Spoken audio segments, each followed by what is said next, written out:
Alright, so we gotta... Oh no. Do we hit the swords or do we hit the center? Yeah, what is bro. This? Oh, yo! What is this game?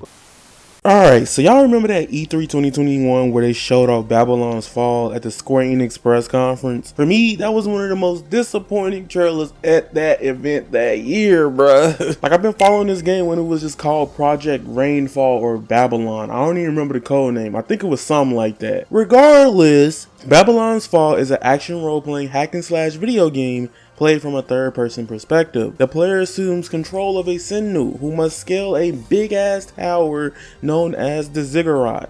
So essentially, I just want to say, I was wrong about Babylon's Fall. I legit was also upset this game wasn't a traditional Platinum Games experience, and why did Square Enix opt for this anyway? However, I can see the beauty in this type of game for a long period of time.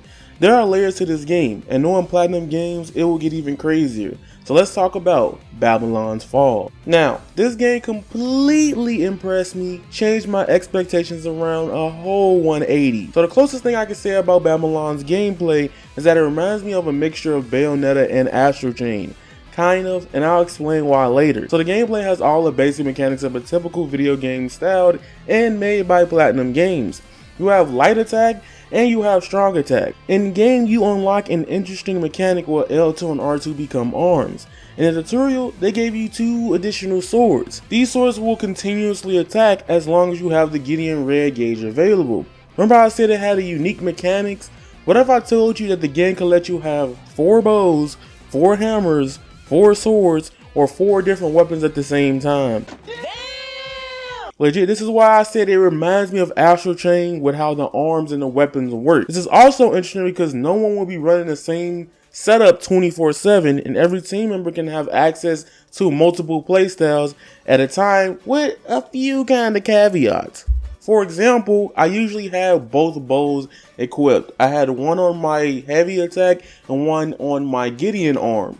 The Gideon arm is like a stronger charged up attack variant, but it uses some of that red Gideon I'm just calling it the red meter, okay? It sounds convoluted without you playing the game. When you play the game, you get what I'm talking about. And generally, I was just stacking up damage over time from a distance. But when it gets down to those points where you want to hit the enemy harder, and when the enemy is stunned, you want to be able to swing on them with some weapons, so therefore you have options to hit them with different things. This game doesn't really punish you for having multiple types of weapons or playstyles, but you could play the game however you want. So the way missions work so far is that you spawn into a level, and as you progress through heavy populated areas with a lot of enemies, it will essentially be a chapter telling you the progression of the current quest you are on. If you do these by yourself, they do not limit the amount of enemies that appear, at least from my experience. They will come at you crazy, I believe. I'm telling you, it just seems like it's...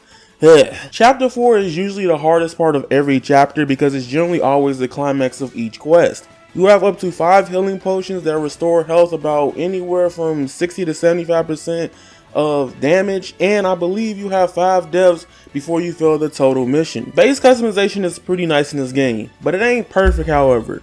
Unlike Elden Ring, you actually have black hairstyles. Heck, some hairstyles for POC.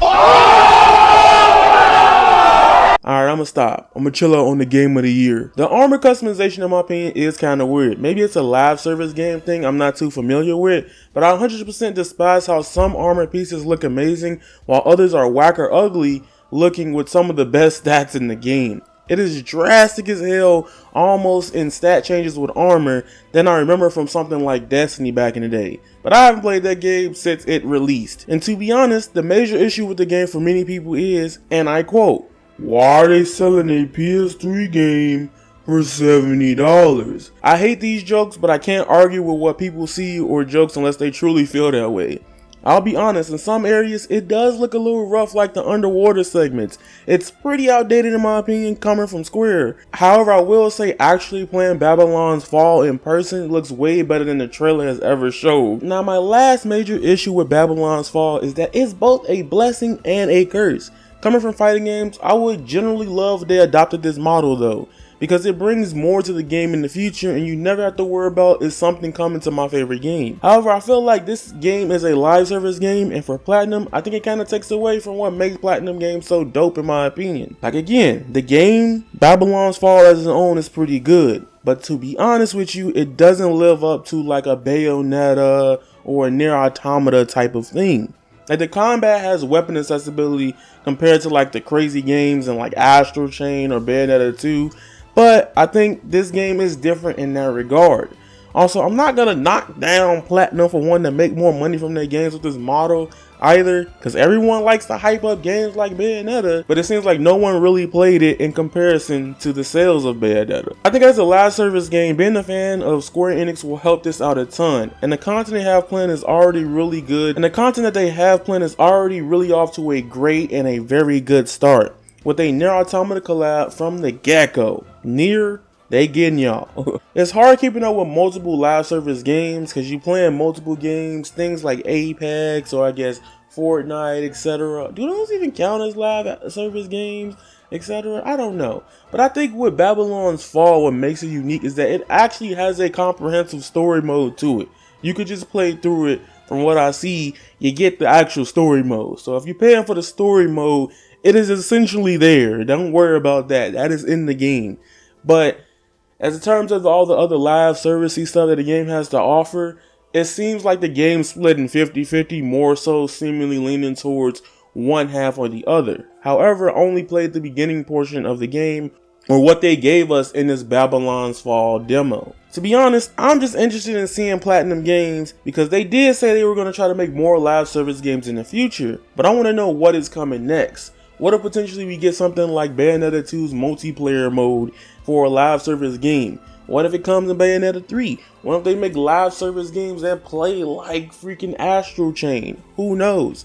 I'm just excited to see what they go from here. And thank you Square Enix for giving Platinum James the chance to do this, because it's kind of dope from what I've seen. It's pretty good, but it could be better. And that being said, if you guys like this little synopsis or thoughts on Babylon's Fall, follow me on Twitter at avataryayaTV and join the Discord in the description channel down below. It's full of fighting game players, but you already know, you guys are golden, and that is raw. Squalla, peace, and I'm out. Oh, one more thing. Thank you guys for getting me to 15k subscribers. Also, make sure you hit the like button. I love y'all so much.